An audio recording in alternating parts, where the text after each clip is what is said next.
يا سواق، كان مسجون وخرج، بس باين من عينيه السجن ما عملش فيه خير. أول حاجة عملها جري على مكان فيه عربية مستخبية عشانه، ومعها معلومات عن راجل ومسدس. طلع صورة قديمة ليه ولأخوه جاري وحطها في الشمسية بتاعة العربية قبل ما يمشي. زي ما توقعنا طار بالعربية قطع طريق من غير ما يبص على العربيات اللي جاية. دخل مبنى مكاتب من غير استئذان وضرب الراجل اللي في الصورة رصاصة في دماغه على طول. واضح أوي السجن ما غيروش. في نفس الوقت في مبنى متهالك ضابط بيشتري مخدرات من تاجر جوا عربيته، حجن نفسه وراح في دنيا تانية خالص. تاني يوم الصبح راح مكان الجريمة بيدخن ببجاحة ولا همه حاجة. اتكلف بالقضية مع المحقق سيسيرو اللي باين عليه مش مبسوط بالشراكة دي. الإحساس متبادل، بس الضابط مفيش في إيده حاجة عشان خلاص جرب على المعاش. سيسيرو زهق، خد سيجارته ورماها في كوباية القهوة. الأخبار بتقول عن القتل وبتوصف المتهم، بس لسه محدش عارف اسمه. السواق راح لروي، الرجل اللي اداله العربية والمعلومات. روي عايز الفلوس ومصدوم من المبلغ اللي السواق طلعه. لما سأله جابهم منين، السواق مش عايز يتكلم في الموضوع ده وعايز أسماء تانية. بس روي حب يلعبها بذكاء، قال إن تتبع الرجالة دي خد 10 سنين وده كلف فلوس كتير فالأسعار زادت. عايز يعيد التفاوض على الاتفاق، بس السواق مش هيسمح بكده. بكل جدية قال له السعر نزل مش زاد. روي اتعصب، نادى كيني مقاتل من جوام عشان يخلص من السواق. كيني ده ضخم زي جوليات، اتحرك عشان يعمل كده، بس فجأة اتجمد لما شاف وشمة على ايد السواق. عرفه كويس قوي مين ده، باين عليه متوتر. قال لروي يا جدع، السواق ده عفريت محدش يقدر عليه. وقبل ما حد يلحق يتنفس كان اختفى من المكان. رؤية صدم وقعد يزعق لكني عشان يرجع يخلص شغله، بس كني ما بصش وراه. أصل بصراحة هو بيحب حياته قوي. من غير ما حد يقول له، رؤي بسرعة ادى السواق الورق وقال له ده أنا كمان المفروض أرجع لك فلوس. الظاهر روي كمان بيحب حياته. في القسم سيسرو وكوب بيتفرجوا على كاميرات المراقبة بتاعة ضرب النار. سيسرو حس والسواق وشه مألوف. كوب حاول يولع سيجارة تانية بس نظرة سيسرو منعته. سيسرو هو مركز قوي لاحظ ان الضحية عارف السواق قبل ما ياخد الرصاصة. السواق بيراجع الملفات والعناوين بتاعة الأهداف اللي جاية وبعدين طلع شكلها خناقة كبيرة جاية في السكة. بالليل كوب بيتصل بطليقته مارينا، بس ما ادتلوش فرصة يتكلم كتير. بعد ما أكدت عليه انه هياخد ابنهم الماتش بكرة قفلت السكة. في مكان تاني كيلر خلص يوجا وطلع فوق عشان يقابل حبيبته ليلي. قال لها خلاص كده أنا خلصت من اليوجا، وبيتباهى إنه غلبها. عايز يجرب حاجة أشد، بس ليلي خايفة إن وضعية الجثة الحقيقية هي اللي هترضيه. كيلر مرضيش وأصر إنه عمره ما حس إنه عايش زي دلوقتي. قرب منها عشان يبوسها بحرارة، بس التليفون رن. الراجل اللي على الخط قال له في زبون جديد، بيجمعوا التفاصيل وهيبعتوا الهدف قريب. الزبون فاكر إن الهدف بيطارده، عايز المهمة تخلص بسرعة. أول ما المكالمة خلصت الصورة وصلت وما طلعش غير السواق. ليلي سألته مين ده، بس كيلر مردش. نزل جري وخد واحدة من الوطايق ورخص الكيادة الكتير اللي عنده وركب النمرة على عربيته. ليلي جهزت له أزربسات، وبعد بوسة وداع كيلر ساق ومشي، بس وقف العربية ورجع تاني عشان يبوسها بحرارة كمان مرة. وبعدين وهو بيكشف المنطقة كيلر بيتكلم مع الدكتور النفسي بتاعه على النت وبيقول بصراحة شغله بقى صعب قوي يلتزم بيه. هي بتقترح ياخد راحة بس ده مش حل بالنسبة له. لما جابت سيرة انه عمره ما قالها بيشتغل ايه، الكداب راح قايلها انه دكتور جراح بيشيل السرطان. طبعا السرطان في عالمه معناه ناس. هي عمالة تنصح فيه عن الضغط في مجال الطب، والكداب في نفس الوقت بيصور مبنى كذا جراندي وبيدرس الأوراق اللي معاه. في الاسم سيسيرو لسه ماسك القضية. مالوري بتعتذر لها انها حطتها مع ضابط وبتقول لها تديله فرصة. الضابط دخل بيسأل عن آخر الأخبار وسيسيرو وراه صور المجرمين للسواق. المأمور بتاع موردوك عرف السواق من الأخبار. الظاهر السواق كان بيكسب فلوس كتير قوي من تهريب الممنوعات في السجن. الضابط سأل إذا كان في عصابة، بس سيسيرو قال لأ، السواق قضى ال10 سنين كلهم من غير حماية ولا أصحاب. أي ضابط كان بيقرب منه كان بينزل فيه ضرب. الوشم اللي على إيده كان كفاية إنه يبعد الناس عنه. كانت قبض عليه بتهمة سرقة بنك في بيكرسفيلد من 10 سنين. كان هو السواق، سواق جامد قوي، وعمل الهروب ده ببراعة. الضابط مستغرب ازاي اتقبض عليه. في مكان تاني، ست شابة بتساعد راجل عجوز يدخل شقته. الراجل ممتن وعرض عليها تشرب حاجة، نفسه في حد يونسه. في نفس الوقت الكذاب بيتفرج بالمنظار من عربيته، بيقول للدكتور النفسي بتاعه انه غير شغله عشان يحل مشاكل شخصية. وهو بيتفرج على عربية بتركن، بيقلب في ملف السواق واعترف انه كان محتاج تحدي ذهني وجسدي، بس دلوقتي زهقان. وهو بيركب كاتم الصوت على المسدس، الكذاب اعترف ان ليلي بتشتت انتباهه، وده ممكن يكون خطر في شغله. السواق وصل كذا جراندي وبدأ يراجع المعلومات عن الراجل العجوز. لبس المسدس بتاعه وبعدين نزل المراية اللي فوق عشان يبص على الصورة قبل ما ينزل من العربية. العلاج النفسي ده حاجة مهمة قوي بجد. فاكر يا قاتل؟ الدكتورة فكرتك إنك مرة اتكلمت عن إنك تتجوز ليلي وتعملوا عيلة، وسألتك لو ده لسه في بالك. القاتل عينه على السواق وهو بيظبط المسدس، فجأة استوعب وقال للدكتورة عندها حق. خبى السلاح تحت الجاكيت وطلع ورا السواق. اعترف إن ليلي هي الست اللي نفسه يكمل معاها عمره كله. حس إن الدنيا اتعدلت معاه وقال إنه هيطلب إيديها للجواز. سألته لو ما بطلش الدواء، قال لها أيوة. نصحته ما يعملش كده، بس القاتل قفل السكة وقال لازم يمشي وركز تاني في اللي بيعمله. السواق دخل العمارة وبعد ثواني القاتل دخل وراه. سيسيو ورت الضابط شريط فيديو لرجال عاملين كمين ومخلصين على عصابة. الظاهر ان عصابة السواق اتعمل لهم كمين بعد عملية البنك على طول. حد كان عامل له مفخ، واحد معفن صور كل حاجة وعملها فيلم تعذيب.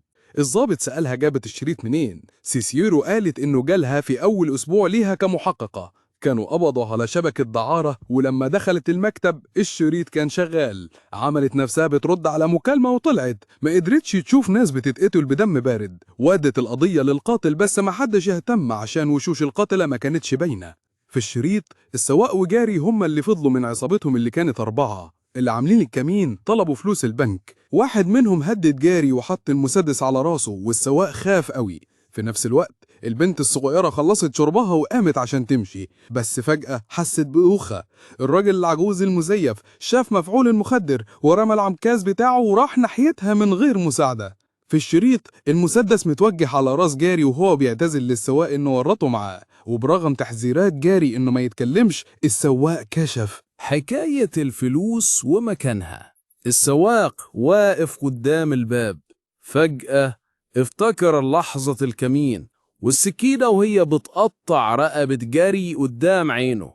الدنيا بتدور، والرجالة اللي نصبوا الكمين زمان هم اللي بيدور عليهم دلوقتي. السواق زق الباب برجله وبالنار كسر ايد الراجل العجوز قبل ما يصوب البنت الصغيرة. الراجل بيتوسل عشان يعيش، بس السواق طلقة في دماغه من غير ما يرمش. ساب البنت سليمة وخرج، ما خدش باله من القاتل اللي ظهر على الناصية وسلاحه في ايده. فجأة بنت صغيرة طلعت وشهقت لما شافت القاتل، وده لفت انتباه السواق. جري كام خطوة، زق البنت بعيد عن الخطر وضرب نار على القاتل. القاتل رد النار والرصاص ملى الطرقة لحد ما استخبى ورا حاجة. رفع راسه تاني عشان يضرب، لقى الطرقة فاضية. دخل الشقة، سمع صوت موتور عربية بيدور. ده السواق، اختفى خلاص. في الشريط القديم السواق بيزعق وبيتوعد انه هيقتلهم كلهم، بس فجأة رصاصة جت في مؤخرة راسه. سيسيرو بيشرح انه اتقتل واتعلن عن وفاته في المستشفى، وده خلى الضباط مصدومين لما عرفوا انه عايش. لحسن الحظ الرصاصة خبطت في الجمجمة وخرجت من خده. دلوقتي صفيحة معدن ماسكة مؤخرة راسه. سيسيرو خمن انه بيستهدف كل واحد في الشريط ده. الضابط راح ياخد ابنه، بس مارينا زعقت له عشان اتأخر وهو سايق رايحين ماتش البيسبول. سيسيرو اتصل بيه وقال له عن ضرب نار تاني غالبا من السواق. مالوري عايزة الضابط في مكان الحادثة. اديته العنوان وقالت له هتوصل بعد ساعة. ابنه وشه قلب، افتكر ان الضابط مش هيحضر الماتش، بس الضابط فضل يتكلم كأن المكالمة ما خلصتش، وبرود قال انه مش فاضي، وده خلى ابنه يبتسم. وبكده الوعد وعد. بعد ساعتين بالظبط وصل لمكان الجريمة. مالوري اكتشف إن الضحية الراجل اللي نفسه اتقطع هو المتخلف اللي كان ورا الأفلام القذرة دي. الأول بتاع تليفونات ودلوقتي متحرش. يا ترى مين اللي عليه الدور؟ مالوري كشفت عن مفاجأة جديدة. قالت إن شاهد عيان شاف واحد تاني بيضرب نار في المكان. محدش عرفه والاتنين اختفوا بعد ما بدلوا ضرب النار مع بعض. في نفس الوقت القاتل بيكلم ليلي في التليفون وهو سايق. بيقول السواق ما عندوش صنعة، ما عندوش تكنيك، بس خامته نظيفة. بالنسبة له السواق ما بيترددش ولا بيخاف وأسرع منه. ليلي بتقوله هيجيب السواق، فبيستغرب هي عواصقة كده ليه. هي حاسة انه دايما بيعمل اللي بتقولها عليه، فبيستغل اللحظة ويطلب منها الجواز. ابتسامة كبيرة مالت وشها. شكلها كده في واحدة هتبقى مرات القاتل قريب. في موتيل السواق بيقلب في قنوات التلفزيون لحد ما جاب الأخبار عن ضرب النار. بيتفرغ شوية، عينيه جامدة، وبعدين قفل التلفزيون. تاني يوم الصبح سيسيرو شاف علامة إبرة على إيد كوبس بسأله عنها. خباها بسرعة ووراه التاتو بتاعه بدل منها. قال إنه كان مع ال كراش قبل ما يتنقل هنا، وده فاجئ سيسيرو. هناك قابل مارينا كانت مصدر معلوماته. كانت حالتها وحشة بس راحت مصحة وحبوا بعض. سيسيرو بيتساءل إذا كانت مارينا هي الوحيدة اللي راحت مصحة، بس كوبس نفض الموضوع من تاريخه. شكلها مش مصدقة، بس كوبس بيأكد إنه قرب يطلع معاش ومش هيخرب الدنيا عشان عياله. لما سألته بقاله قد إيه نظيف، كذب بوقاحة وقال لسيسيرو من ساعة ما ابنه اتولد. السواق راح لبيت ست وراقب جوزها وابنها وهم ماشيين. أول ما مشيوا دس المسدس بتاعه ودخل البيت. الست كانت بتهتم بالبيبي بتاعها، سمعت صوت وراحت تشوف. اتفاجئت واتخضت خضت عمرها. يا خبر، لقيت سواق واقف في الصالة عندها. راح ماسك صورة العلة اللي في برواز وقاعد بيتأمل فيها. المنظر ده فوقها من الصدمة. جريت عليه، خطفت البرواز منه وراحت ضرباه بالقلم. سألته ايه اللي جابك؟ ومصرة ان مفيش حاجة ليك هنا. بس السواق بص لها ومشي. وقفته وصرخت فيه ليه منعتني ازورك في السجن؟ السواق قال لها مش شايف اي فايدة اني ابهدل حياة 3. سألها الولد اللي في الصورة ده كان ابننا اللي ما اتولدش؟ ردت عليه لا مش هو، كنا مع بعض زمان ولما قطعت علاقتك بيا انا نزلت البيبي. السواق اتدمر، قعدت تعيط وتتأسف وحضنته. صوت عياط البيبي بتاعها قطع اللحظة، والسواق خرج من البيت بهدوء وهو متدمر. جريت وراه وقالت له انها شافته في التلفزيون بيعمل ايه، بيتمنى انه يخلص عليهم كلهم. بس السواق ما بصش وراه. كيلر وليلي اتجوزوا، مفيش غير شيخ وكنيسة فاضية شاهدين. حفل زفافهم كان عبارة عن مسابقة رماية بين الاتنين. ما هي دي شغلتهم، ايه سلاح. كيلر بيتكلم عن انه عايز يخلف واقترح يبيعوا البيت اللي على البحيرة لصنايعي في باسادينا. ليلي سألته بجد هتسيب شغلك؟ لف وضرب نار على مجسم بعيد على الشط. طمنها انه هيسيبه وبعدين باسها بوسة طويلة.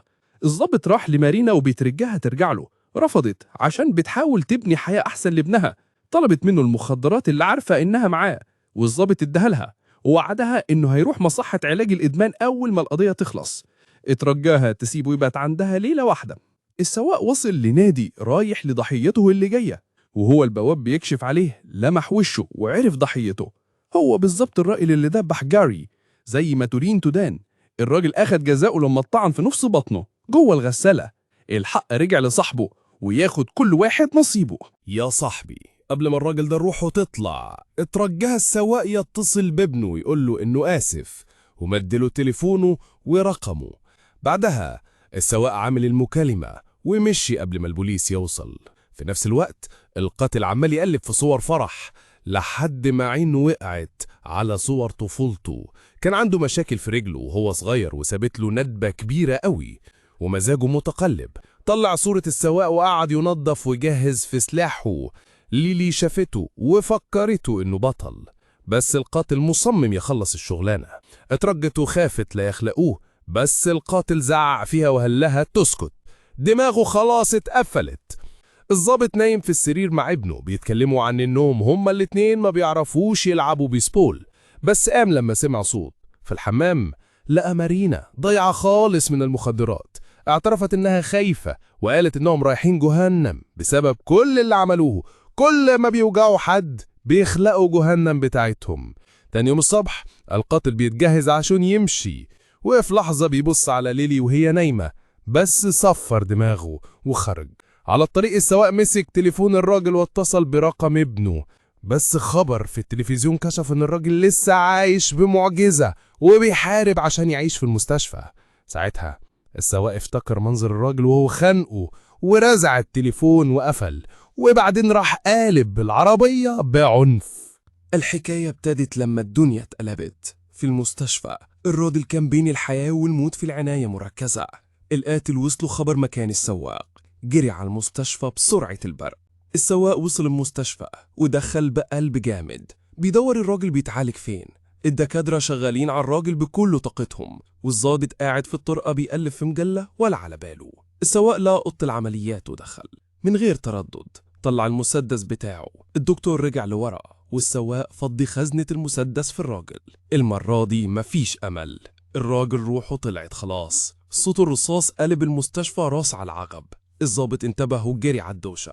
حد وجهه على الطرقة، فضل ماشي ورا أثر السواق لحد ما شافه من ظهره وهو ماشي. على طول ضرب عليه نار، بس السواق رد عليه خلاه يستخبى. الضرب نار استمر لحد ما رصاصة منهم كسرت ماسورة غاز والدنيا اتقلبت نار ودخان. في لحظة حياة أو موت الضابط لف من ورا الزاوية وسلاحه في إيده، بس اتجمد مكانه. السواق واقف قدامه بالظبط مصوب المسدس عليه. إيد الضابط بدأت ترتعش، السلاح وقع من إيده، نزل على ركبه، غمض عينيه واستسلم لمصيره. السواق شاف الكرنيه بتاعه والضابط مستني الرصاص بصبر، بس ما حصلش حاجة. فتح عينيه ملقاش حد، كأن السواق فص ملح ودهب. بعدها بلحظات السواق ساق عربيته وطلع من المستشفى. على الطريق القاتل جري وراه ودخلوا في منطردة عربيات مجنونة. الاتنين سواقين محترفين بيتفادوا العربيات بمهارة.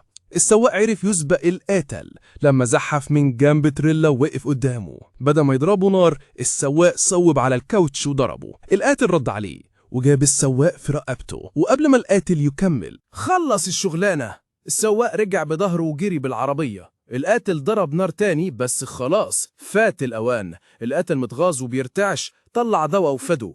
اللي مكلفه بالمهمة بيكلمه في التليفون وبيقول له الزبون عايز ينسحب، بس القاتل مصمم يخلصها. السواق وصل بيت أهله وطلع مسدسه على أمه، صحاها من النوم، سألها عن الراجل العجوز، قالت له إنه مات. بعدين ساعدته تطلع الرصاصة من رقبته وهو بيقلب في قلبه مصور العيلة. سألته إيه اللي جابه، بس السواق قال لها بصراحة إنه جه عشان يقتل الراجل العجوز، فاكر إن الراجل العجوز هو اللي لبسهم. الظاهر جاري كان راح له عشان ياخد رأيه في موضوع البنك، ولما جاري مرضيش يدخله معاه الراجل العجوز خانه. أمه سألته بجد فاكر إن الراجل العجوز ممكن يقتل ابنه؟ السواق متأكد، هي مش موافقة، بتقول متأكدة إنه ما يعملش كده. لما السواق سألها إزاي متأكدة كده اترددت قبل ما تعترف إن الراجل العجوز كان بيحب جاري قوي. بدأت تعيط وتعتذر للسواق عشان ما كانش ذنبه حاجة. الراجل العجوز ما كانش أبوه وكان بيفتكر ده كل ما يبص للسواق. السواق عمره ما كان عنده فرصة. بتعتذر إنها ما حمتوش من الضرب اللي كان بياخده، وانهارت في العياط. السواق حاسس إن جاري هو الوحيد اللي كان مهتم بيه، بس أمه مستغربة ليه جاري دخله في موضوع البنك، ده عمره ما كان جزء من اللي بيعملوه. السواق اعترف إنه هو اللي اتطوع لما السواق جاري ما جاش. جاري كان مديون لناس غلط بفلوس كتير وكان محتاجها قوي. بيبص على الجرة بتاعت جاري وصورة متبروزة ليهم مع بعض. السواق بيتسائل مين اللي لبسهم لو ما كانش الراجل العجوز. بعد صمت طويل وهو ماسك جرة جاري في ايده قام ومشي. السواق ركر على جنب الطريق وبيسمع الواحد داعية بيتكلم في الراديو. الرسالة عن الكره، ازاي الواحد يتحرر من عبودية الكره بالتسامح ويبتدي صفحة جديدة يمكن يلاقي فيها النور اللي كان بيدور عليه. يعمك التسامح والنسيان. السواق بيبص على القرار الجاري كام ثانية كده وبعدين بياخد قراره ويكمل سواقه. شكلها كده مفيش فكة منه ولا خلاص. الضابط وصل المكتب والكل بيهنيه على إنه كان هيقبض على السواق. سيسيرو بتقرب منه وتعترف إن إحساسها كان في محله، بس بتحذره إنه ما يقفلش السكة في وشها تاني. بتقوله عندها حاجة توريها له وبتبين إن ممكن يكونوا لقوا طرف خيط. الضحية الأخيرة كان الضابط مخابرات زي التانيين بالظبط. التلاتة كانوا مرشدين، كلهم ليهم سوابق: سرقة بالإكراه، اغتصاب، اعتداء، كل اللي يخطر على بالك. ومع ذلك محدش فيهم خد حكم كبير. بيطلعوا بلسانهم من السجن مرة ورا مرة. سيسيرو والظابط متفقين ان احتمال ان ده يكون صدفة ضعيف قوي. هي مستنية سجلات المرشدين كاملة، ملف تاني في قائمة بشركاء الضحايا القدام. الظابط بيقول يتقسموا ويشوفوهم، والسواق لسه سايق وبيسمع صوت الواعظ وبيلقي نظرة على قائمة أسماء شطب عليها. اسم واحد بس اللي فاضل. وصل الكنيسة وبيتفرج بكره من ورا. طلع الواعظ واحد من الرجالة. الناس متفاعلة مع الخطبة، بس لما عين الواعظ جت في عين السواق اتجمد. بعد سكتة طويلة بيقول للكورال يغنوا. القداس مكمل والمصلين مش واخدين بالهم ان ملك الموت دخل عليهم. بعد القداس السواق بيواجهه على انفراد. الواعظ بيعترف انه مستني السواق يظهر. بقى موضوع لكلام كتير في عضاته الفترة اللي فاتت. السواق بيقول انه سمعهم، بس الواعظ بيسأله اذا كان سمع بقلبه. مراته وابنه بيطمنوا عليه، بيطمنهم ويقول لهم يروحوا. اول ما يمشوا بيقول له ما يمشوش ناحية البحر. وهم ماشيين السواق بيسأله إذا كان الولد ده ابنه. الواعظ بيقول ده واحد من 5 متبنيين. وبكده الحساب اتقفل. بص، الراجل السواق ده صحيح قلب حياته، بس بيقول ده ما يغيرش اللي عمله، والشيخ ده موافقه وبيعترف إنه مش عايز ده يحصل أصلا. كل خير عمله اتبنى على الشر اللي ارتكبه. السواق سأله مين اللي دبسهم، بس الشيخ ما يعرفش. عمره ما عرف ازاي عرفوا عن البيت الآمن. لما جات له المكالمة كانت المفروض تبقى فلوس سهلة. احرس الباب خليك العين. وصلوا المكان بعيد والسواق قالوا استنى هنا. الشيخ اعترف انه كان في حتة ضلمة وقتها. لما ذبحوا جاري ما استحملش. السواق كشف له ان جاري ده كان اخوه، والشيخ بعياط قالوا مش هيقدر يرجعه. وروس في امان بيعتذر عن كل حاجة، معترف انه برضه خد نصيبه من الفلوس وصرفها على المخدرات والستات. انتهى بيه المطاف في السجن، بس هناك لقى رسالته بيساعد ولاد زيهم. السواق قالوا ربنا مش هيقدر ينقذه منه. الشيخ مؤمن ان ربنا يقدر ينقذ السواق من نفسه. بيتوسل للخير والقلب السواق، بس السواق وقفه. الشيخ فضل يوعظ، بس السواق طلع مسدسه. الشيخ طلب منه يلاقي في قلبه السماح، بس السواق مش قادر. الشيخ ابتسم وقال له هو أصلا سامح السواق على اللي هيعمله. ابتدى يغني وبعدين ينزل على ركبه بالراحة، مخلي السواق يحارب مشاعره.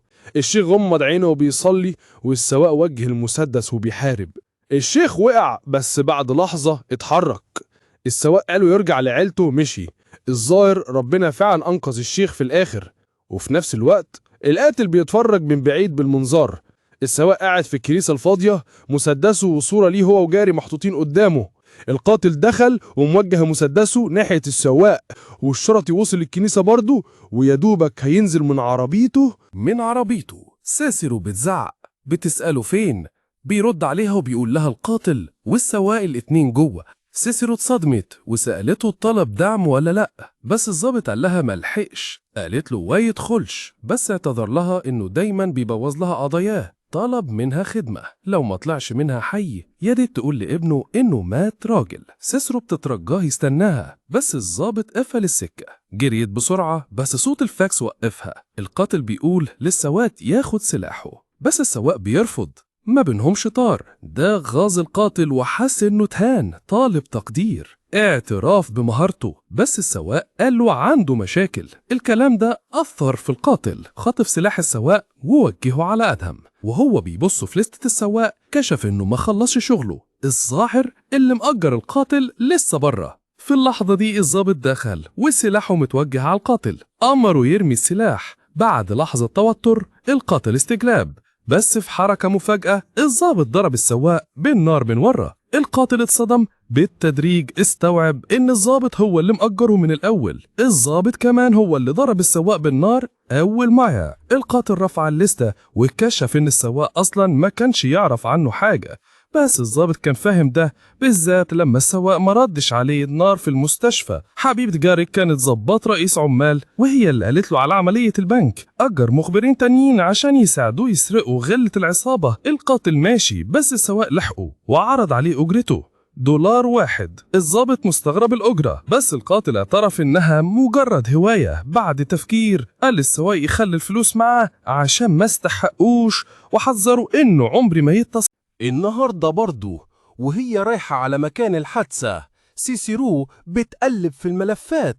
مالوري بتقول لها الوحدات في الطريق، وسيسيرو بتدرس سجلات المخبرين. فجأة حاجة بتنور في دماغها، بتكتشف مين الضابط ده على حقيقته. ولما مالوري بتأكد لها إن الضابط ده كان بيتوسل عشان يمسك القضية، شكوكها بتثبت. في نفس الوقت الضابط بيتصل بمارينا وبيحتفل بنجاح القضية، وبيوعدها إنه راجع البيت قريب. بيقول لها نفسه يبدأ صفحة جديدة، بس فجأة رصاصة بتيجي من وراه وبتقضي عليه. السواق قام تاني.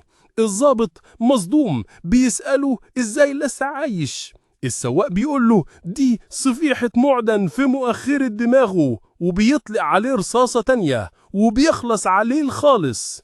وهو ماشي بالعربية القاتل بيتصل بليلي وبيقول لها إنه راجع البيت. بعدين سيسيرو بتلاقي جثة الضابط، بس ما بتجيبش سيرة اكتشافها لحقيقته لمالوري. السواق بعد ما انتقم لأخوه أخيرا بينصر رماد جري في البحر، وبعدين بيركب عربيته وبيمشي، وتبقى الدنيا ماشية.